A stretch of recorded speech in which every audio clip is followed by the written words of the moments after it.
Les 13 siècles, en 40 minutes, c'est un... Ah, c'est pas 13 siècles. Si on a fait l'impasse sur quelques siècles. Ouais. Mais vous avez le bouquin pour ça. Puis ça remue des souvenirs. Quand tu parlais Stoléru, c'était les lois Bonnet-Bar-Stoléru, de fait. Et moi, c'était mon premier engagement, d'ailleurs. Parce que quand tu évoquais tes souvenirs, moi, je suis né au Maroc. J'ai vécu au Maroc. Mes copains, c'était Ali, Mohamed, Werner, etc. On ne parlait pas de racines. Il n'y avait pas d'objet. C'est en arrivant en France quelques années plus tard qu'on découvre ça. Et moi, c'est Abdelmalek Sayad qui m'a éclairé là-dessus, le grand sociologue, parce que nous avions créé avec quelques-uns un office des migrants à Créteil, qui a eu sa petite heure de gloire. Et c'est grâce à des gens comme Abdelmalek Sayad que mon premier militantisme s'est engagé. Ça croise un petit peu ce que tu évoquais. Voilà, mais ça, c'est une autre histoire. Alors, je veux dire, tu as parlé d'intégration, et il y a quand même eu... alors moi, je ne suis pas de ceux qui pensent que le mot est devenu caduc ou désuet. Je crois qu'à un moment, il reste celui qui est le plus présentable. Mais ce qui, par contre, fait réfléchir, tu l'as évoqué rapidement, et pour cause, ce sont tous les outils de l'intégration qui ont été mis en place. Dans le bouquin, tu parles même de l'ancêtre du FAS, dont le nom vient de m'échapper, le facile ensuite, aujourd'hui le CGET, la ICT, etc. Il y a eu tous ces sigles qui renvoient des mots barbares, agence nationale, etc., qui sont des dispositifs faits pour favoriser l'intégration. Et comme tu l'as dit, quand tu as une troisième génération, d'ailleurs l'expression est caduque, ça ne veut plus rien dire, troisième génération, encore moins quatrième génération. Donc à un moment, qu'est-ce qu'il manque pour que ça se fasse, je dirais, naturellement et sans violence? Ça, c'est une des questions qui se posent notamment pour les quartiers. Et voilà, je crois que l'axe de réflexion pour l'avenir, la fin du bouquin, c'est quel avenir, quelque part, avec qui et comment et pourquoi. Voilà, est-ce que tu peux nous dire quelques mots là-dessus, puis après Oui. Oui. Alors, moi, je suis plein de doutes. Et quand je dis, j'ai du mal à affirmer des choses parce que sur ce sujet, être sûr de soi, c'est pas bon. Je pense que voilà. Et puis moi, ce qui m'intéresse aussi beaucoup dans ce sujet, en tant qu'historien, moi en tant que militant, c'est les ambiguïtés. C'est les questions justement qui montrent que on est souvent pris soi-même par les réalités de l'histoire, si on peut dire. L'histoire, c'est des réalités, c'est des faits, mais en même temps, c'est des représentations de ces faits. Vis-à-vis de ces faits, il y a des réalités qui sont différentes, des approches qui sont différentes. Et on se rend compte qu'on est toujours sur ces sujets dans des zones un peu compliquées. Comment est-ce qu'on est victime? Et comment est-ce qu'on peut devenir bourreau? Comment est-ce qu'on est... on subit le racisme et comment on peut en même temps ou à d'autres époques le répercuter sur d'autres populations. Comment une population est désignée, mais comment il y a d'autres populations qui sont désignées. Et donc finalement on n'est jamais tranquille sur ce sujet. C'est toujours un sujet qui nous amène à être un peu perturbés et à découvrir des choses qui sont étonnantes. Et dans ce que tu disais, oui, sur la question d'intégration, le Haut Conseil d'intégration a disparu en 2012, remplacé, tu le sais, mais on a promu plutôt l'Observatoire sur la laïcité. Mais c'est vrai que ce Haut Conseil a duré 20 ans. Il y a une époque où on a fait de l'intégration une sorte de schéma d'espoir. Aujourd'hui, on est sur autre chose. Alors, je ne sais pas si c'est un bien, un mal, j'en sais rien, mais voilà. Alors, je ne dis pas que le mot a disparu complètement, mais c'est vrai qu'on s'était beaucoup interrogé par rapport aux populations maghrébines en France. Dans les années 80, il y a eu un débat, tu le sais, sur le mot employé. Il y a eu un débat intellectuel sur quel mot on emploie pour traduire la marche pour l'égalité qui a devancé la politique. La politique d'intégration a été la suite de ce mouvement social. Et alors on avait dit insertion, puis on a dit ça fait trop travail. On avait dit assimilation, ça fait trop colonial. Donc on a dit intégration, alors on va pour intégration, et pendant 20 ans on a mangé de l'intégration. C'est peut-être un bon mot, je n'ai pas de... Mais voilà, il y a cette manière finalement de réfléchir, on est au cœur du sujet. Quand on parle d'intégration, on parle de la présence. Est-ce que l'intégration c'est un processus, action, islamisation, c'est un processus, marchandisation, intégration, c'est-à-dire, mais ce processus il dure combien de temps? Il dure 25 ans, 20 ans, 10 ans, 100 ans, 1000 ans, je sais pas, enfin voilà, et donc c'est un sujet qui finalement nous amène à réfléchir encore une fois à la manière dont la société française gère ses présences. Il y a des présences qu'on voit, qui sont parfois très visibles ou survisibilisées, puis il y a des présences invisibles ou invisibilisées. Donc ça nous amène à réfléchir à ça, et en même temps à la notion de différence. Qu'est-ce qu'on fait avec la différence? Vous voyez, si je devais faire une sorte de, comme les plombiers avec la bulle, là, comment tu appelles ça, le niveau, voilà, le niveau. Une société idéale qui n'a jamais existé, à mon sens, ce serait une société où le niveau serait parfait. Mais en fait, dans nos sociétés, depuis 13 siècles, notamment vis-à-vis des arabo-orientaux, ça tangue. Parfois ça tangue fortement, parfois ça tangue moins, et ça tangue dans les deux sens. Si on appuie trop sur la différence, à un moment donné, cette forte différenciation, justement, peut amener à des discriminations, voire à du racisme, voire à pire, à des massacres. Bon. Mais si on appuie trop sur la ressemblance aussi, je sais que la France a toujours eu le fantasme du 1, de l'unité, hein, ça peut amener aussi à des formes de discrimination qui sont peut-être pas de la même nature, mais donc ça amène toujours un deal avec qu'est-ce qu'on fait avec la différence? L'intégration, c'est ça. À quel moment j'intègre? Mais quand une personne dit arrêtez de me dire de m'intégrer, je suis intégré, ils m'ont dit non, il va falloir peut-être se blanchir la peau, j'en sais rien, faire quelque chose qui soit. Ça veut dire quoi? Voilà. Et on est constamment dans ce questionnement qui me semble toujours d'actualité. Voilà. Alors la parole circule. Qui... Oui, je voudrais revenir sur la notion de laïcité. Oui. Parce que le problème, et moi je discute tout le temps avec les laïcs que j'appelle des laïcards, c'est-à-dire que la laïcité qui était au départ justement le respect des religions de tout le monde, etc., devient maintenant une lutte pour que tous les musulmans ne pratiquent plus leur religion de façon visible dans la rue, on va dire. Et je ne vois pas en quoi, disons, respecter les rites, y compris la vie religieuse dans la rue, gêne les autres. Je regrette. Donc la laïcité a été dévoyée. D'ailleurs, c'est largement utilisé par l'extrême droite maintenant. Et donc je crois que c'est un problème, et je dirais que c'est même un problème par rapport, moi j'ai été prof autrefois, effectivement, je dirais à l'école. Une élève qui m'avait dit, moi quand j'étais en Angleterre, j'ai jamais eu de problème pour porter mon foulard. Pourquoi c'est devenu un problème en France? Donc voilà. Je sais pas ce que... Ben oui, c'est un débat. Je pense qu'on va avoir du débat là-dessus. Oui, vas-y. Monsieur, et après Youssef. Oui, j'ai trouvé très intéressant les éléments de langage que vous nous avez donnés tout au long de votre présentation, la terminologie qui évolue au fil des siècles. Alors, au quotidien, on entend de la part des deux extrêmes, on entend régulièrement identité nationale, migration, etc. Mais il y a un terme qu'on n'entend absolument jamais, c'est émigration, je dis bien émigration, pas immigration, coloniale. Donc je pense que nous tous ici savons très bien comment on a mal géré la colonisation en France.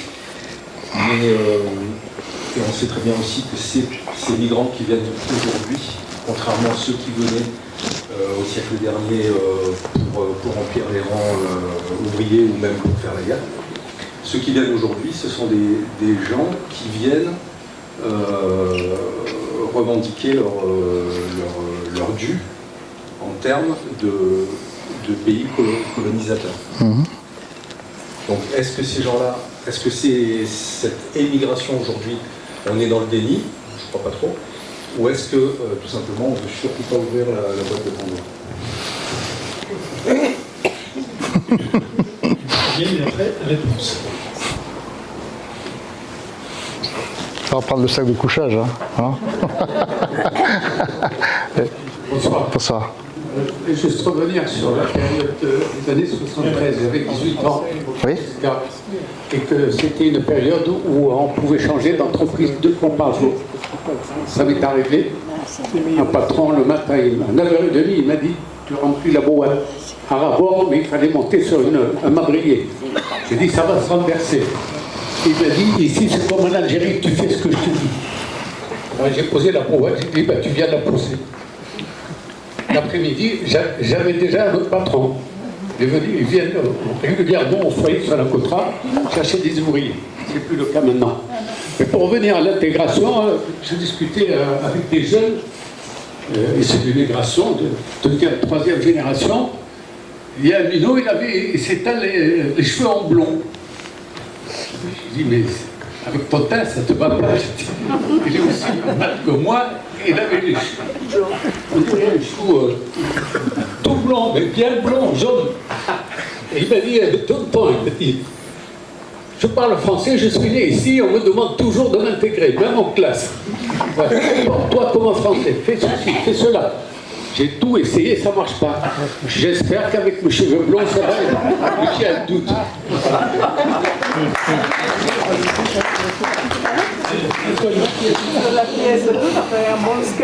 Bon, vous avez conclu les débats, enfin pas conclu, mais en tout cas, voilà, l'anecdote est intéressante et les exemples vivants sont très très riches. Merci pour ça. Et ce qui prouve évidemment que le travail reste une donnée importante encore aujourd'hui. Hein, et on a besoin, voilà, la France, l'Europe a besoin de ces bras, c'est une donnée démographique très claire.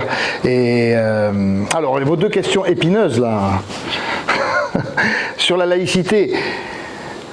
Regardez, ostensiblement, c'est quoi ostensible? On est dans l'ordre du ressenti, me semble-t-il, là-dessus, et c'est un sujet extrêmement sensible sur lequel on est amené à réfléchir. Quelle est la part de tolérance et d'intolérance? J'ai envie de porter la question là-dessus, c'est-à-dire de sortir du racisme et de réfléchir. Le débat sur le voile en 89, très intéressant à étudier historiquement. Parce que, je ne sais pas si je vais répondre comme ça, mais en 1989, quand on a le surgissement de cette question, je rappelle que l'islam, comme vous dites, a été jusqu'à un certain moment vu sans aucune angoisse. Il y a eu des angoisses plus anciennes. Par exemple, au moment de Abdelkader, il y avait la djihad contre la France, donc on avait un peu... Mais au moment du XXe siècle, où il y a le poids du marxisme, du communisme, avec la religion de côté, la guerre d'Algérie, par exemple, elle n'est pas lue dans un cadre religieux, c'est un cadre de révolution politique. Donc, et moi j'ai même vu dans les années 70, je vais vous dire en 75 exactement, aux usines Renault 76, il y a un rapport qui a été fait sur l'islam facteur d'intégration. C'est-à-dire, on prônait le fait que les ouvriers puissent faire leurs prières sur les chaînes de montage parce que c'était considéré comme étant une manière de mieux les accepter au travail et donc une forme de tolérance. Or, ce qui s'est passé, je crois que c'est la révolution iranienne de 1978-79 qui a amené un regard inquiet sur l'islam, à transformer, puisque vous parliez de mots, celui qu'on appelait le travailleur nord-africain en France, par exemple, c'est le mot on disait les nord-africains, les arabes, à transformer ces arabes en musulmans, en quelque sorte. C'est pour ça qu'aujourd'hui, il me semble que fallacieux, vous voyez, je le dis en tant qu'historien, de dire qu'il n'y a pas d'islamophobie. Je ne sais pas si je vais dans votre sens, parce que dire qu'il y a de l'islamophobie, c'est dire qu'il y a du racisme. Pour moi, c'est dire, comme si on disait, il y a du racisme anti-arabe. Il ne faut pas le nier, il y a de l'antisémitisme, il y a du racisme anti-arabe. Ce sont deux réalités qu'il faut mettre, non pas en opposition, mais au contraire en complément. Et à ce titre-là, en 1989, la question du voile va diviser les familles politiques et même les antiracistes. Parce que d'un côté, il y a ceux qui tolèrent et qui vont dire « Moi, je suis tolérant parce que je considère qu'il faut, comme vous l'avez laissé entendre, madame, il faut que les personnes puissent exprimer c'est la liberté de la France. » Et donc, il faut militer pour cette liberté-là. Et d'autres qui disent « Non, au contraire, la liberté, c'est d'avoir des limites. » Et de considérer que le voile doit être... c'est une limite dépassée. Et donc, pour la liberté, il faut respecter un certain nombre de règles. Donc, où est la liberté? Et alors, par exemple, il y avait quelqu'un qui était qu'il faut analyser de manière extrêmement intéressante, c'est le ministre de l'Éducation nationale de 1989, qui s'appelle Lionel Jospin. Et Lionel Jospin, en 1989, fait un truc extraordinaire, mais que je trouve symbolique et très intéressant. Il avait dit devant la télévision à 20h et à l'Assemblée, il a répété, il a dit, première chose, il faut tout faire pour que les jeunes filles ne viennent pas voiler à l'école. Mais si elles viennent voiler, il faut les accepter. Voilà. Donc, qu'est-ce qu'on fait avec ça? On est dans un problème que les Canadiens appellent les accommodements raisonnables. Il faut, à mon avis, gérer... alors la France a quand même, au bout de 15 ans, réfléchi, et je pense que ça, c'est presque positif. Enfin, j'ai envie de dire, c'est presque positif, vous voyez, pour pas sombrer. Il me semble que la France s'est posé la question, collectivement, sur, finalement, qu'est-ce qu'on fait avec la religion, et qu'est-ce qu'on... Bon, il y a eu cette loi... regardez quand même, hein. Le règlement intérieur appelle que la mise en œuvre d'une procédure disciplinaire est précédée d'un dialogue avec l'élève. C'est-à-dire qu'on prend quand même des précautions pour... Alors voilà, et je vous avoue que là-dessus, moi, j'ai pas de religion, justement. C'est-à-dire, voilà, qu'est-ce qu'on tolère, qu'est-ce qu'on ne tolère pas, qu'est-ce qu'une société accepte. Et évidemment, vous prenez le cas britannique, il n'a pas tout... Et c'est vrai que la laïcité, ailleurs, est parfois mal comprise ou incomprise, où on se dit la France est raciste. Bon, mais il me semble que ça relève d'un débat d'intelligence collective. Je pense, mais c'est difficile, bien sûr, c'est très difficile. Quant à la... Alors, bon, je ne sais pas si peut-être d'autres auront des options là-dessus, parce que je sais que ça divise beaucoup. Par exemple, je vous donne ça, le Front National en 89 est pour le voile. Pourquoi ? Parce qu'il dit il faut que les musulmanes expriment ce qu'elles sont vraiment, parce que comme ça au moins on sait qu'elles sont... Vous voyez, donc Le Pen avait dit mais oui, les filles voilées, elles ont qu'à se voiler, comme ça on sait qu'il va falloir les écarter d'une certaine manière. Vous voyez, donc bon, c'est compliqué, je vous l'avoue, c'est compliqué et c'est un débat qui est très important pour les gens qui sont sensibles, je pense, à l'altérité, aux immigrations, parce que c'est un sujet voilà, où on a du mal à se positionner, j'avoue que ça brouille les cartes. Sur donc la question donc vous dites l'émigration coloniale, c'est-à-dire finalement comment est-ce que l'on gère le poids du passé, finalement, c'est un peu ça, non ? J'ai pas escamoté votre question, c'est-à-dire finalement, alors déjà, on disait tout à l'heure, est-ce qu'on hérite de l'immigration ? Est-ce qu'on est héritier de périodes ? C'est un peu comme vous disiez, monsieur, avec le jeune homme qui se teint en blond, hein, finalement, on est parfois porteur d'un passé lourd, collectif et individuel, qu'on connaît pas, c'est difficile. Ça nous invite en tant qu'historien, mais aussi en tant que militant, à envisager ce sujet avec beaucoup de complexité, me semble-t-il, parce que, par exemple, quand on parle des migrants aujourd'hui, pourquoi ils migrent ? Est-ce qu'ils migrent parce qu'ils sont pauvres, parce qu'ils sont malheureux ? On se rend compte que c'est plus compliqué parfois, que la migration a multiples causes, hein, et que ces causes elles sont parfois personnelles, mais parfois aussi conjoncturelles, parce qu'on migre parce que c'est la mode de migrer, ça peut arriver aussi comme ça.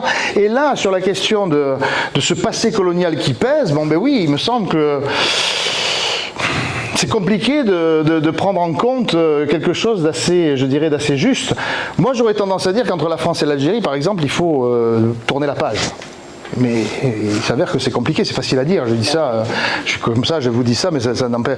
Et qu'il faut tourner la page, c'est-à-dire le fait de faire peser, et c'est important d'ailleurs, c'est pour ça que l'histoire est importante, c'est pour ça que des historiens meurent, hein, que des profs d'histoire se font assassiner, et que quelque part, l'histoire est une discipline dangereuse d'une certaine manière, plus que les mathématiques, hein, malgré tout. Hein, bon, oui, voilà, en plus. En plus. Non, mais je dis ça, c'est pas pour diviser les enseignants, c'est pas ça, mais voilà, donc cette idée du rapport au passé, hein, ça ne touche pas que la France d'ailleurs, hein, c'est généralisé. Il faut réfléchir à ça, l'omniprésence du passé. Comment alors vous allez avoir une conférence, tu l'as annoncé, sur les restitutions. Voilà, c'est un sujet ça aussi. Qu'est-ce qu'on restitue, quoi, à qui et de quelle manière on restitue ? Est-ce que restituer, il y a eu tout un rapport qui a été fait là-dessus d'ailleurs, hein, qui pose cette question. Et comment est-ce qu'on traite ce passé colonial ? Il me semble que c'est un enjeu fondamental dans les relations franco-algériennes, et finalement dans les relations entre l'Europe et la Méditerranée. Hein. Bon, je ne sais pas si j'ai répondu, mais... Ce que tu évoques, c'est, comme disait l'autre, on apprend l'histoire, on n'apprend rien de l'histoire. Hein. Je crois que c'est Pascal Horry notamment, mais pas que. Mais moi, ce qui me surprend le plus, et je trouve que le bouquin avance un peu là-dessus, c'est que la France n'a pas tiré des leçons de son passé colonial pour gérer ce que moi j'appelle les futures ex-colonies, qui sont, pour faire court dans le temps long de l'histoire, les territoires ultramarins. Ce qui se passe en Nouvelle-Calédonie et les interventions de Valls là-dessus sont catastrophiques. Oui. Il n'a rien appris de l'histoire. Donc comment on peut gérer ça pour éviter éventuellement des bains de sang dans cette affaire-là et dans cette suite qui sur 20 ans, 30 ans, 100 ans peut-être arriveront au fait que les territoires ultramarins d'aujourd'hui seront des pays indépendants. Ben oui, tu parles d'un sujet central. Hein. On a tout fait pour cacher le fait qu'on était encore un pays colonisateur, qu'on était encore un pays colonial. On parle, alors toute l'histoire de France depuis 1945, exactement, depuis 1944, la conférence de Brazzaville de général de Gaulle, qui considère qu'il faut un statu quo de la France coloniale, alors qu'on aurait pu, mais bon, envisager là, une décolonisation comment dire, humaniste, à un moment où la France avait été mise en face à un certain nombre de réalités, non, on a voulu persévérer. Et toute l'histoire d'éléments de langage, comme tu dis, c'est-à-dire finalement, on n'a plus parlé de colonisation, on a dit Union française, après on a dit communauté française, et désormais on dit dom-tom ou territoire d'outre-mer. Enfin, c'est tout un ensemble d'euphémisations qui néanmoins n'arrivent pas à masquer le fait qu'il y a quand même une différenciation et que quelque part les territoires, même si tout est fait au niveau de l'armature et tout est tenté au niveau de l'armature pour créer du lien, hein, dans l'esprit, et j'aurais tendance à dire dans l'opinion publique, il y a toujours cette autre France. Je parlais tout à l'heure de l'autre France, c'est la France, voilà, des outre-mer que les Français ne connaissent pas, ou que les Français connaissent mal, ou que les Français négligent, et on retrouve une sorte de lien colonial finalement, parce que l'exposition coloniale que je vous ai montrée, c'est parce que les Français n'allaient pas aux colonies. La plupart des Français, pour eux, les colonies, il y avait même un anticolonialisme de droite, hein. Raymond Cartier, pendant la guerre d'Algérie, disait la Corrèze plutôt que le Zambèze. La Corrèze plutôt que le Zambèze, en disant ça rimait bien. Ça veut dire on va plutôt s'intéresser aux campagnes françaises plutôt qu'aller voir là-bas pour peut-être gagner un peu d'argent, mais aussi en dépenser. Donc il y a aussi cette dimension-là, hein, cette idée, si vous voulez, l'indépendance. On l'a dit aussi pour les Corses. Parce que la Corse, voilà, où est la Corse là-dedans? Est-ce que c'est une colonie? Alors là, ça pose la question de l'unité française, vous voyez, hein, et des régions même. Hein. Moi, c'est pas le sujet, mais les Auvergnats, les Bretons, enfin voilà, toute une réflexion sur l'unité de la France. Hein. Jusqu'où va la France et à quel moment commence la France coloniale? Alors oui, il y a une question de territoire, l'outre-mer lointain, la Polynésie, effectivement, hein, mais ça amène à réfléchir à la territorialisation, au territoire. Fais gaffe, il y a des Corses et des profs de maths dans la purée, alors ça. Je vais me faire laminer. Je vais me faire laminer. Il demande la parole. Ah.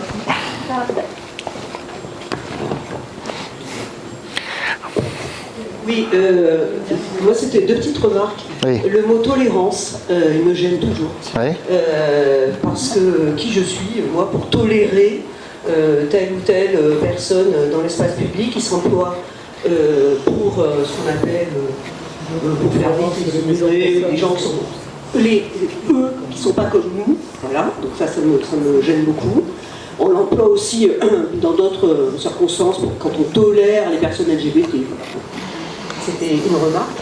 Et on n'a pas du tout parlé, alors je ne suis pas la mieux placée, hein, c'est dommage que Pierre Ndoubé ne soit pas là, mais du mouvement décolonial qui démonte. Enfin, je ne sais pas depuis quand on peut parler de mouvement décolonial, moi j'ai découvert ça il y a que quelques années, mais je trouve très intéressant leur manière d'analyser les choses. Il y a tout un tas de petites chaînes YouTube et autres, comme par exemple Histoire crépue, et qui font beaucoup réfléchir sur cette relation qu'on a, nous, les Français d'origine, j'allais dire, très très vite. On voit ma tête, mais bon, pourtant, et les autres qu'on a, que la France a colonisés. D'accord. Je peux juste répondre, parce que après ça va m'échapper, parce que, bon, je suis d'accord avec vous sur... Moi je l'emploie tolérance-intolérance, parce que je ne sais pas quoi employer d'autre. Pour essayer de sortir de la dimension racisme-antiracisme, mais c'est une commodité qui est sans doute contestable, mais ça me permet d'avoir une béquille pour réfléchir à quel moment on se renvoie la...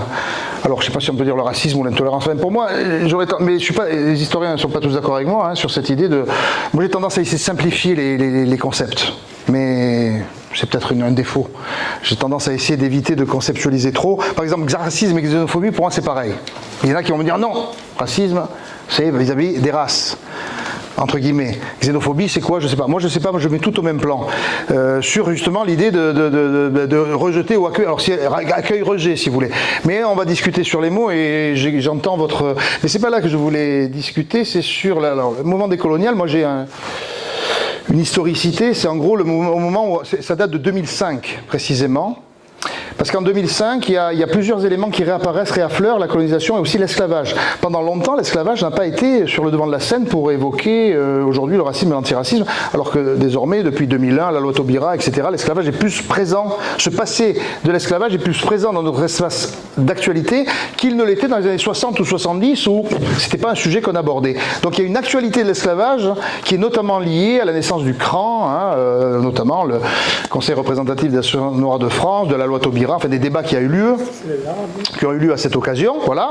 Et puis le mouvement du Parti des indigènes de la République, en 2005, qui s'est créé en disant, c'est peut-être de là que vous vouliez évoquer, c'est-à-dire le fait de dire finalement les jeunes Français des banlieues sont traités comme les indigènes à l'époque coloniale et renvoient à cette historicité.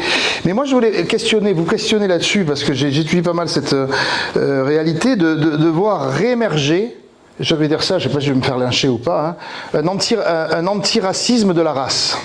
Je ne sais pas si vous m'entendez là-dessus. Un antiracisme, ou un retour de la race par l'antiracisme. Je vais m'expliquer. En 2 mots.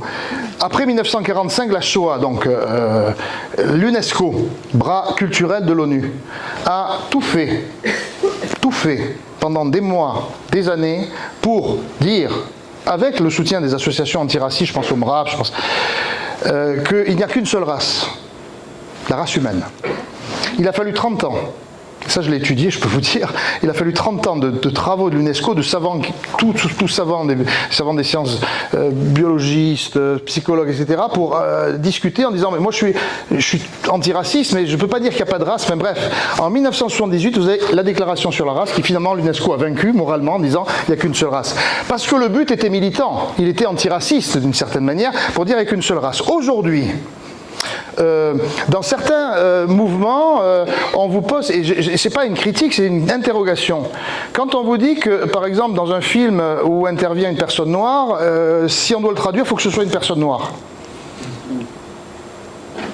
Qu'est-ce qu'on fait avec ça? Qu'est-ce qu'on fait avec ça? Est-ce que c'est pas un retour de la race? Parce que si je suis blanc et que je traduis un noir, je peux pas, parce que je suis pas pareil. Pour moi, c'est une différence. Et je vous avoue que là-dessus, je ne sais pas quoi faire. Voilà, je suis dans le doute, je suis dans l'interrogation, je suis dans l'incertitude. Quand Amanda Gorman, qui soutenait Joe Biden en 1900, ça vient beaucoup des États-Unis, hein, Joe Biden était soutenu en 2016 par toute une série de personnes avant ses discours, et il y avait une slameuse qui s'appelait Amanda Gorman, une slameuse noire qui parlait des montagnes qui ont gravissé les Noirs aux États-Unis face au racisme. On a voulu traduire ces slams en Europe, aux Pays-Bas. C'est une femme blanche qui avait traduit. Il y a eu un procès en disant une femme blanche ne peut pas traduire une femme noire. Ah bon. Voilà. Traduire les paroles, la traduction. Ben, on dit que les mots employés par une femme blanche ne peuvent pas prendre la pleine mesure d'une femme noire. C'est ce que disaient les détracteurs. Quand on a voulu... Oui, pardon. Non, allez-y. Moi, je pensais qu'il y a une difficulté pour le passé, parce que tourner la page, enfin, c'est difficile dans la mesure où après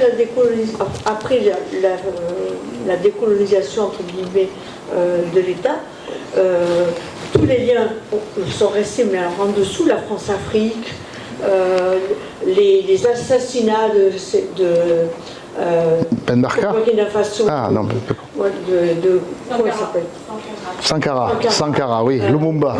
Oui, bien sûr. C'est-à-dire que tout a été fait pour continuer à avoir la même mise. Et là-dessus, comme tout ça c'était dans l'ombre, enfin ça s'est passé d'une manière, jamais ça a été vraiment mis sur le tapis, tout ça fait partie du passé et c'est pas digéré. Oui, le néocolonialisme, effectivement, non, je suis d'accord, bien sûr, la France, le lien colonial a continué d'exister sous plein de manières, et celle-là dont vous parlez est tout à fait réelle, bien sûr. Hein, d'ailleurs, aujourd'hui, on le voit, la perte d'influence de la France au Mali, en Niger, montre que ces liens sont encore complexes, j'ai tendance à dire ça. Donc quelqu'un veut parler de cette notion de race c'est un sujet, voilà. Bon. Oui, moi pour répondre à ta question. Mais vas-y, je te questionne. Je pense parfaitement qu'un noir peut jouer un acteur blanc, un blanc un acteur noir. On a eu la petite sirène. Quand Omar Sy a joué Arsène Lupin, voilà. Je n'étais pas forcément enthousiaste à regarder la série, mais j'ai plus regardé parce qu'Omar Sy jouait Lupin. Et franchement, ça ne m'a pas posé de problème. Est-ce qu'un esclave pourrait être joué par un blanc? Qui? Un esclave, un film sur l'esclavage joué par un blanc. Il y a eu des esclaves blancs dans l'histoire. Non, mais un film sur l'esclavage, la traite triangulaire jouée par un blanc. Ça serait peut-être plus difficile, mais pourquoi pas? À un moment, l'essentialisation, c'est quand même instrumentalisé. Hein. Je réfléchis avec vous, moi j'ai rien à vous enseigner là-dessus. Regarde le parcours de Taguieff. Oui, par exemple, ça pose question. Donc c'est une réponse voire simplificatrice. Mais je pense que ça ne devrait pas poser problème en tout cas. Mais Françoise réagit. Alors attends, prends le micro. À la place des personnes quand même. On ne peut pas parler à la place des personnes. Voilà. Si ce mouvement a lieu, il signifie quelque chose. On n'est pas dans un hashtag noir, on ne veut pas parler à la place des personnes noires. Voilà. Moi, il me semble. C'est comme quand les hommes parlent à la place des femmes. C'est exactement la même chose.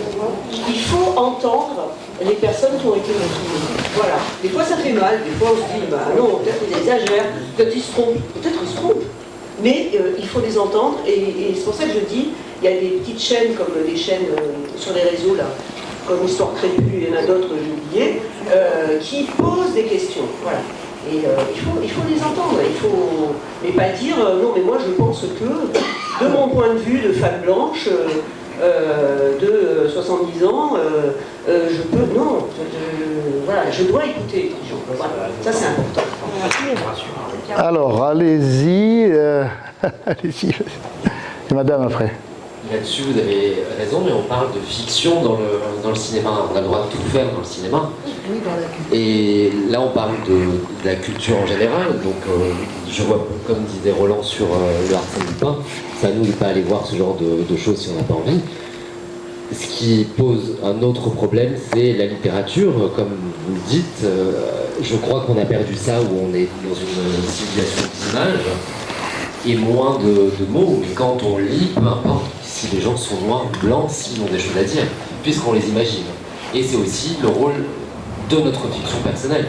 Mais la fiction au cinéma, rien n'est interdit, d'autant qu'il y a un metteur en scène, une metteuse en scène, qui est finalement libre d'imaginer, libre à nous de ne pas y aller, quoi. Ou de donner de l'argent à ça. La fiction reste une fiction. Il n'y a aucune véracité dans les films qu'on voit. Et si vous faites bien attention, j'en diffuse pas mal au centre social, et toujours librement adapté de. Voilà, donc lisons des livres et peut-être allons moins voir de films un peu idiots. Moi, je voulais juste apporter un témoignage. Avant, j'appartenais à une association. Enfin, j'étais trésorière d'une association France-Burundi.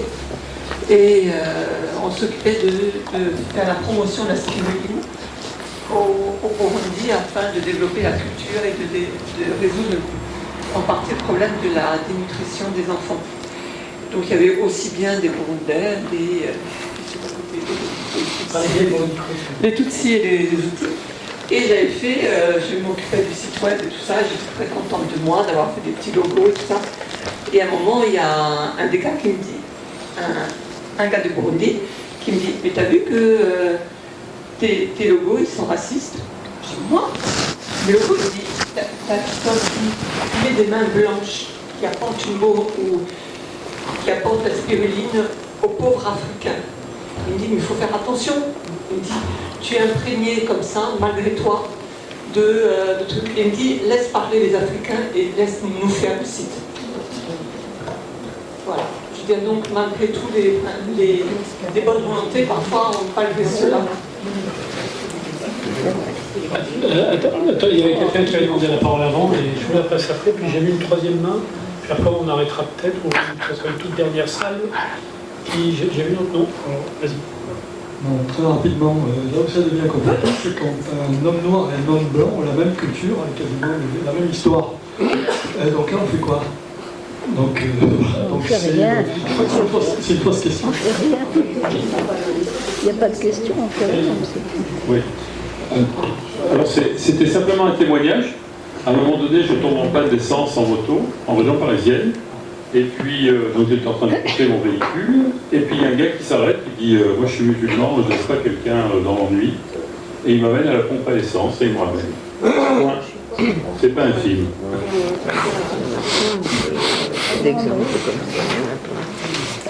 Qui d'autre? Merci.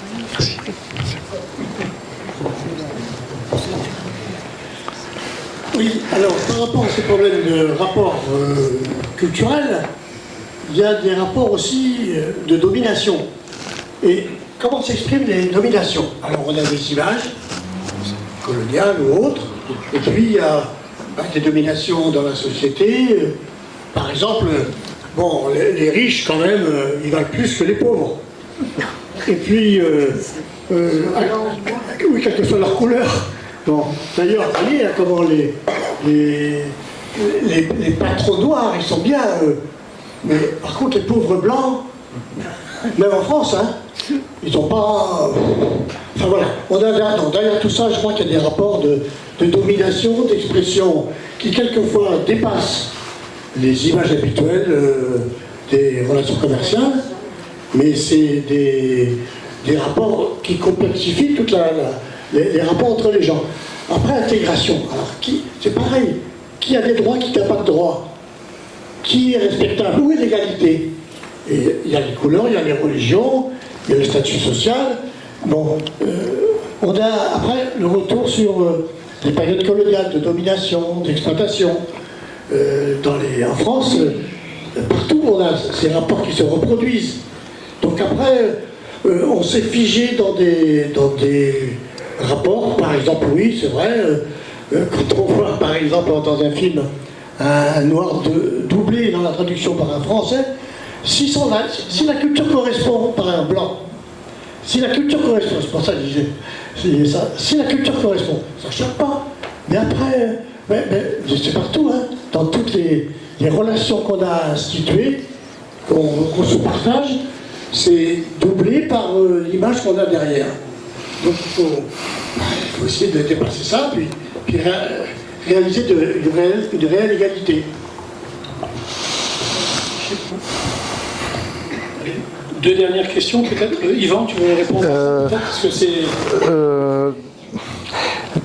Disons que ce débat qu'on a là, j'ai un peu poussé aussi, c'est un débat qui nous amène à réfléchir, à mon avis, personnellement et collectivement, à quand même quelque chose qui est advenu, avec 13 siècles de présence. Ce qui est advenu, c'est que nous sommes une société justement qui et je ne veux pas faire que du positif, mais qui ose se poser ces questions. Vous voyez, les questions qu'on se pose là, certains pays ne se les posent pas.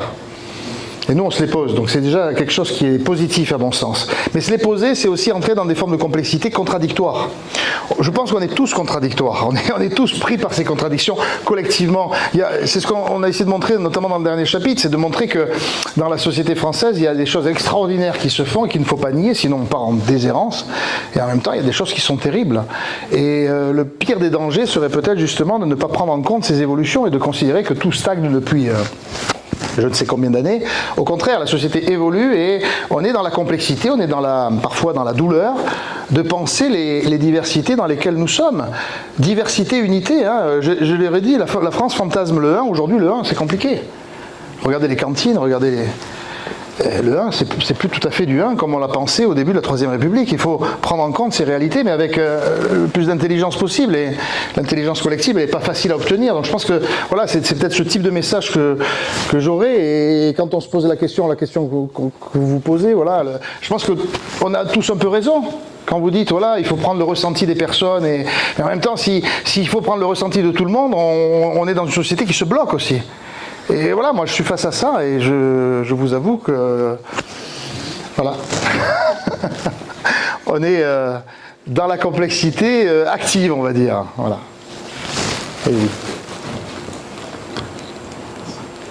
Une réflexion sur on est tous imprégnés de modèles, d'idéologies, de représentations. Cherchez le mot. Et ces représentations, comme tu disais tout à l'heure, elles viennent de loin, de très très loin. Et en particulier, quand on regarde l'esclavage, dans les sociétés grecques, déjà, il y avait une justification de l'esclavage. C'est-à-dire que les citoyens d'Athènes étaient égaux, mais ceux des autres villes, des autres territoires, ils n'étaient pas aussi athéniens que moi, quoi. Donc à un moment donné, on a fabriqué une hiérarchie. Quand l'Empire musulman s'est beaucoup développé, en particulier a développé l'esclavage, ils sont allés chercher des esclaves en Afrique. Et il a fallu qu'ils justifient, c'est le contraire de l'islam, pourquoi il y avait des gens qui n'étaient pas pareils. Bon. Et donc l'argumentaire était tout simple, on peut mettre des gens en esclavage, non pas parce qu'ils étaient noirs, parce qu'ils n'étaient pas musulmans. Et la problématique qui s'est suivie, c'est qu'au bout d'un moment, cette société petit à petit a conquis des territoires en Afrique, y compris en Afrique noire. Et du coup, dans ces territoires conquis, la religion dominante est devenue l'islam. Donc c'est la panique, donc on ne peut plus traiter, on ne peut plus prendre les habitants de ces territoires comme étant des esclaves. Donc il faut aller en chercher un peu plus loin. Et donc c'est ce qui a encouragé, enfin ou permis, ou fait que effectivement l'impérialisme de l'époque, organisé par une société musulmane, s'est développé en Afrique. Et donc ce que je veux dire, et après quand on regarde comment les Européens ont fait pour effectivement justifier l'esclavage, la traite des Noirs et les amener en Amérique, c'était pareil. Il s'est construit une représentation du Noir comme étant un être inférieur. Et moi je crois qu'aujourd'hui, même au XXIe siècle, partout dans le monde, on a des séquelles de toutes ces constructions, ces représentations, j'allais dire intellectuelles, dans nos têtes. Et ce qui est très très compliqué, c'est effectivement, à un moment donné, ça entre en contradiction avec des valeurs qu'on défend. Tout à l'heure, on a évoqué la laïcité, on peut évoquer la solidarité, on peut évoquer l'humanisme, etc. Mais on est tous pétris de ces contradictions. Et je crois qu'effectivement, il est très très important qu'on arrive à regarder comment les histoires se sont fabriquées pour voir qu'effectivement, en réalité, on n'est pas aussi libre que ça. On est modelé. Et effectivement, comment on fait pour se sortir de ces représentations, sachant que, par exemple, les histoires de tolérance, d'égalité sont inversement aussi des acquis je pense dans la Révolution française, il y a eu des avancées extraordinaires. Sauf que l'esclavage n'a pas été automatiquement aussi aboli que ça, quand même. Donc on voit bien qu'on est pétri de ces représentations, et effectivement, il ne faut pas s'étonner si après on a des discussions compliquées là-dessus, et des comportements compliqués quand même. Et en particulier, moi ce que je veux dire aujourd'hui, c'est que quand on regarde l'importance du racisme, moi je dis anti-musulman, qui a été construit comme étant une source de pouvoir électoral. C'est-à-dire que des mouvements politiques se sont dit, pour gagner les élections, il faut que je dise quelque chose. Certains ont dit, tiens, je vais défendre la justice sociale. C'est un truc qui marche quand même, enfin qui a marché en tout cas. Et aujourd'hui, ce qui marche, c'est toute la faute des Arabes, non, des musulmans, pardon. Et c'est un truc qui marche. Et effectivement, à un moment donné, tant qu'on n'arrive pas à déconstruire toute l'importance de la décolonisation de nos esprits, tant qu'on n'arrive pas à avancer là-dessus, effectivement, à mon avis, on ne s'en sortira pas et on restera minoritaire par rapport aux idées les plus rétrogrades.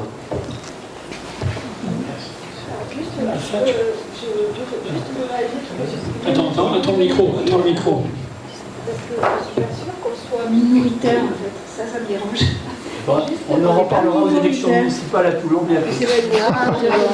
Pour l'instant, on a perdu. Évidemment, à Toulon, c'est une exception. Mais pour l'instant. Je ne suis pas d'accord. Non, mais tu n'es pas d'accord. Mais les sondages sont comme ça. C'est-à-dire que normalement, la prochaine maire de Toulon, si on laisse faire. La Valette, c'est pas Toulon, non?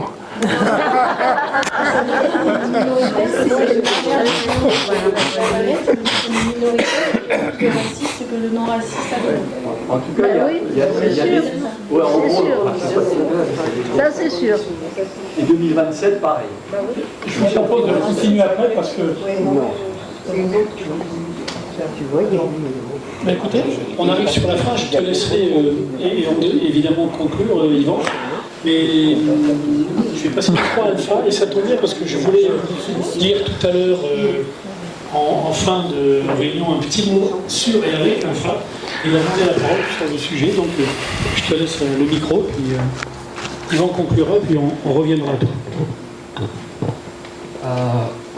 Moi j'ai juste une question qui peut être aussi une réflexion et une vie quotidienne que je me demande en tant que jeune, mais je ne trouve pas cette réponse qui est liée aussi dans tout ce qui se passe et qui parle du même sujet. Si je comprends bien, ça veut dire ceux qui parlent ne savent rien et ceux qui savent ne disent rien. Parce que si je comprends bien avec votre savoir, de comprendre tout ce qui se passe et avec cette histoire, donc vous comprenez ce qui se passe et vous savez la raison. Et ceux qui parlent et traitent ces personnes-là de cette manière, ça veut dire qu'ils ne savent rien Et ceux qui ne savent la réalité ne disent rien parce qu'ils savent que ceux qui ne savent pas, même si on les raconte l'histoire, ils ne peuvent pas comprendre parce qu'ils vont toujours nier et mettre quand même l'exposition de ces personnes-là. Et leur valeur, c'est comme si ça n'existe pas.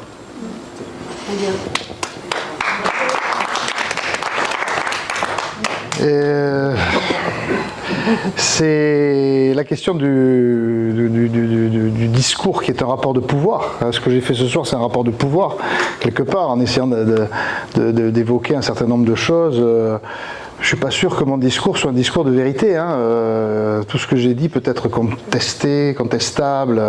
On est dans une forme de réflexion. Je ne suis pas certain qu'on puisse séparer les sachants, les vrais sachants, de ceux qui parleraient dans le vide. Ceci dit, vous avez raison quand même de réfléchir sur cette dimension, c'est-à-dire se poser la question de savoir qui parle et avec quels outils.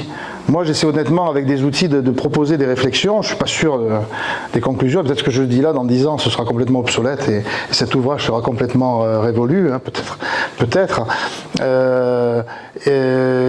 Aujourd'hui, les discours, c'est ce que disaient beaucoup de penseurs de ce qu'on appelle aux États-Unis la French Theory, c'est-à-dire les penseurs français de la déconstruction. Aujourd'hui, l'idée étant de considérer que tout, c'est ce que disait Foucault en particulier. Vous voyez, je ne veux pas théoriser, mais je dis un mot quand même. Michel Foucault, il disait tout discours de savoir est un discours de pouvoir. Voilà, donc bon, tous vos profs, les profs, maths ou pas maths d'ailleurs, d'histoire, c'est des idéologues. Alors bon, oui, d'une certaine manière, mais de notre côté, vous avez raison, c'est-à-dire que mettre à plat tous les discours, c'est pas bon non plus, et en même temps, c'est vrai qu'il y a des discours qui portent plus que les discours scientifiques. Ça, c'est certain. Et un discours scientifique, un bouquin qui a pris 3 ans, 4 ans, 5 ans de boulot, ne pèse de rien face à un slogan politique. Vous avez raison. Vous avez raison. Et il faut le savoir. Moi, je reste modeste là-dessus. Je sais très bien que un historien, même s'il y a des historiens qui ont pu publier, je pense à, par exemple, le roi Ladurie, qui avait publié Montaillou, village occitan, qui a fait un best-seller de 15 000, je ne sais pas combien. Bon, voilà, mais c'est rare, je dirais. Et donc, les discours scientifiques restent relativement à l'écart. En revanche, aujourd'hui, il y a les réseaux sociaux, les influenceurs, les influenceuses. Quand vous faites 15 000, 10 000, 100 000, 1 million de vues, votre voix, elle compte. Donc, ça pose la question de savoir, nous, chacun, moi, vous, n'importe qui, vous, à quoi on se réfère, à quoi on se raccroche pour savoir ce qui se passe à Gaza, savoir ce qui se passe en Ukraine, savoir ce qui se passe au Chili, savoir ce qui se passe à... Avec quoi je viens écouter un historien ce soir qui vient vous raconter des trucs, voilà, peut-être que j'aurai une idée, mais avec ça, peut-être que je vais aller... Alors on a parlé de laïcité, peut-être on va les creuser. Et donc comment je construis ce que je sais, qu'est-ce que je sais, comment je le sais, comment je m'informe. Puis des fois je suis fatigué, j'ai plus envie de savoir. Enfin voilà, votre question elle est très importante parce qu'elle pose la question de la manière dont chacun d'entre nous se construise des convictions, un savoir. Qu'est-ce que je sais, qu'est-ce que je sais que je sais. Vous voyez, bon. Et sur ce sujet, voilà, c'est compliqué parce que justement, ce qu'on sait parfois de manière convaincue peut être contredit par la réalité. Tout à l'heure, Madame a parlé vous avez pris des anecdotes personnelles qui viennent nous contrarier parfois, qui viennent nous perturber, nous bousculer dans nos certitudes. Alors, je suis pas là pour faire un prêche, c'est pas ça la question. Mais voilà, donc, mais votre question, elle est très intéressante parce que justement, elle s'interroge sur l'audience de ce que dit quelqu'un. L'audience de ce que dit quelqu'un. Il y a une voix qui s'élève à un moment donné et qui va être à diapason de... on parlait tout à l'heure de Stéphane Hessel. À un moment, Stéphane Hessel a eu un propos comme ça qui a enflammé à l'époque, juste avant Internet, comme ça, indignez-vous, les gens se sont mobilisés autour de ça. Il a eu une voix qui a porté. Puis aujourd'hui, il y a des gens qui vont prêcher dans le désert, qui vont parler dans le désert, et puis on attendra peut-être d'autres argumentaires. Oui, allez-y. Les deux dernières, non, dans le micro, Daniel et Anne, et après on conclura. Avec Alpha. Ce qu'il va porter, par exemple, Alpha, c'est ce qu'il est capable d'exprimer. C'est ce qu'il est capable d'exprimer. Oui, ça va, ça va. Non, si. Ça va, on vous attend. Ce qu'il est capable d'exprimer, Alpha, c'est certainement beaucoup plus important que quelqu'un qui va écrire. Enfin, lui, c'est par l'art, c'est l'expression artistique. Micro, Daniel, micro. D'excellents dessins, justement, il a dessiné. Ne bouge pas la tête et les mains en même temps. On comprend nettement mieux ce qu'exprime Alpha par rapport à tous ces problèmes-là de migration, de d'existence. Oui, je suis d'accord avec vous. Une œuvre d'art peut être beaucoup plus parlante que 13 siècles d'histoire. Oui, j'ai envie de revenir justement sur l'éducation. J'y reviens toujours, mais c'est par la jeunesse, par les plus jeunes, qu'on va arriver à changer quelque chose dans les mentalités, je pense. Oui, je ne suis pas très sûre d'avoir quelque chose de clair à dire, mais on va parler des savoirs. Comment tout savoir n'est pas parce qu'il est un savoir, comme vous disiez, c'est pas parce qu'il y a un savoir scientifique qu'il est acceptable en soi, parce qu'il peut y en avoir un autre qui vient s'opposer. La difficulté, c'est que les savoirs dans ces domaines sont clairement tranchés presque. Et notre société, telle qu'elle évolue actuellement, là jusqu'à la force de l'extrême droite qui monte, etc., il y a un problème certainement de volonté politique et de volonté des médias de diffuser des savoirs, comme dit ce jeune homme là, des savoirs qui pourraient à égalité être entendus, discutés, confrontés, alors que ce n'est pas le cas. Et c'est face à ça que l'on se retrouve dans notre société. Bien sûr. Écoutez, je vais faire une pirouette, hein, mais vous voyez, on aurait pu intituler France des terres d'immigration 13 siècles d'invasion plutôt que de présence. C'est-à-dire qu'on pourrait avoir un discours contraire, c'est-à-dire la même réalité, pour vous dire que c'est un propos quand même idéologique et orienté, malgré tout. On a un parti pris qui est de raconter des présences, avec ce que j'ai essayé de vous présenter, l'idée de irrigation. Mais certains vont vous dire, mais ce que vous racontez, c'est l'invasion. Ce que vous racontez, c'est finalement, c'est des présences, c'est des gens qui sont venus nous perturber, en quelque sorte. Et la même histoire, elle pourrait avoir une autre connotation, dans la manière dont on l'oriente, parce que les sciences humaines sont aussi comme ça, hein, malléables. Il faut l'assumer, bien sûr. Juste un dernier mot, mais rapide. On a l'impression, et c'est vrai que les partis de gauche n'ont pas de discours là-dessus, on a l'impression qu'en Europe, il ne faut plus de migrants. Il faut que les politiques migratoires soient restrictives. Et ça n'est jamais discuté nulle part. Alors que tout je sais, quand on dit la France, c'est la France, terme d'immigration, mais la France, elle a toujours, je veux dire... Il faut dire la France, point. Ça a toujours été l'histoire de l'humanité, quoi. C'est quoi cette connerie de dire il faut que les politiques migratoires soient restrictives? On dirait que c'est un fait acquis et que personne n'en discute. Non mais c'est quoi ça? On est tous des migrants ici. Non mais regardez vos grands-parents, vos arrière-grands-parents. Non mais regardez l'histoire de toutes vos familles. C'est quoi la France? La France, c'est des peuples qui sont venus de partout, nord, sud, est, ouest. C'est quoi ces conneries? Et ça, les partis de gauche, ils sont muets. Et ça, je trouve que c'est scandaleux. Voilà. Alors, on aurait pu, je vous dis, hein, on aurait pu mettre la France, tout simplement. Pas terre d'immigration, la France.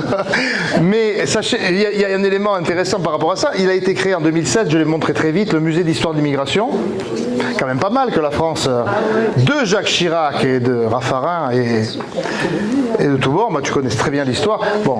Et il n'y a jamais eu de musée d'histoire de France. Donc, quelque part, le musée d'histoire d'immigration, on pourrait dire que c'est un musée d'histoire de France. Ça, c'est pour répondre à votre question. Et j'avais une conclusion, mais je ne m'en souviens plus, donc je ne sais plus ce que je voulais dire. Bon. Donc, je vous propose d'applaudir les grands. Merci. Merci à vous. Alors, deux petites choses pour terminer. Je sais qu'il y en a qui fatiguent, mais il faut que le jeu du comptoir des idées, c'est de ranger aussi tous ensemble, après avoir fini ce qui restait sur la table. Et alors, Alpha a pris le micro, ce qui est très bien. Et je voudrais vous dire deux mots sur Alpha. Voilà, Alpha, on l'a rencontré il y a une année. Et ce jeune garçon, mineur, qui n'est plus isolé, tu vas nous dire après d'où tu viens, etc. C'est un artiste. Il est élève, mais c'est aussi un artiste. Et il est encore sous l'autorité de la Croix-Rouge. Nous avons rencontré la Croix-Rouge, quand je dis nous, c'est les copains de la section de la Ligue des droits de l'homme, pour dire qu'on souhaitait travailler avec Alpha. Et en tant qu'artiste, il produit beaucoup de choses. D'ailleurs, dans ceux qui ont vu l'expo en guerre, on avait déjà mis un de ses tableaux. Et là, on pensait pouvoir la faire pour ce soir, mais on était un peu pris par le temps, par quelques problèmes techniques.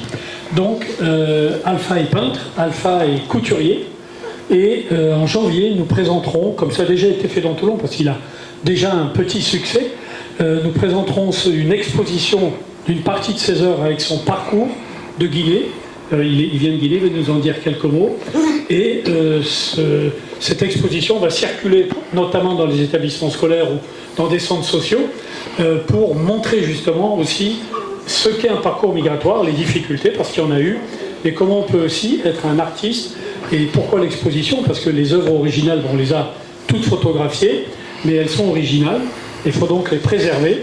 Elles vont être probablement encadrées par le conseil départemental pour préserver les œuvres originales, et l'exposition sur bâche classique va circuler à partir du mois de janvier, et avec la possibilité aussi d'écouter Alpha, qui a énormément de choses à dire. Chaque fois qu'on boit un café ou qu'on mange avec lui, on apprend plein de choses, et donc c'est vraiment quelque chose d'intéressant. Ça renvoie un peu à ce qu'évoquait Françoise. Donc tu nous dis quelques mots d'où tu viens, ce que tu fais, et puis après c'est toi qui concluras en fait. Bonsoir. Je viens dans un endroit pluvieux où la terre est difficile à cultiver avec les mains. Et aujourd'hui, je me retrouve dans un endroit où il pleut moins, mais facile à tracer son chemin. Et je me suis retrouvé dans cet endroit aujourd'hui. J'aimerais montrer pas mal de qualités, mais aussi d'essayer de sensibiliser et aider d'autres personnes qui sont dans l'ombre pour qu'ils puissent essayer de voir la lumière.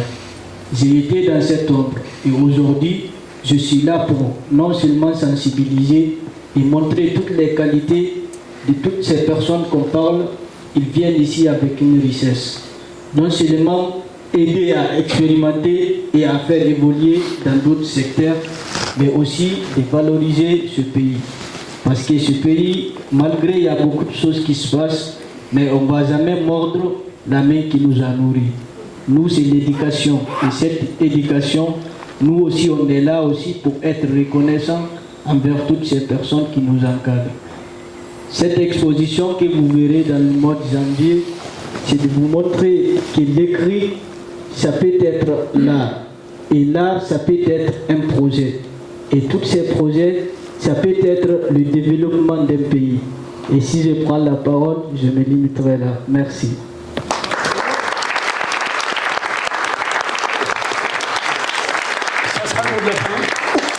Je ne sais pas s'il vient de Guinée-Conakry, pour ceux qui... Je ne sais pas s'il l'a dit. Voilà.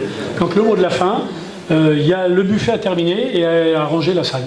Et bien écoutez, bonne soirée, merci d'être venu.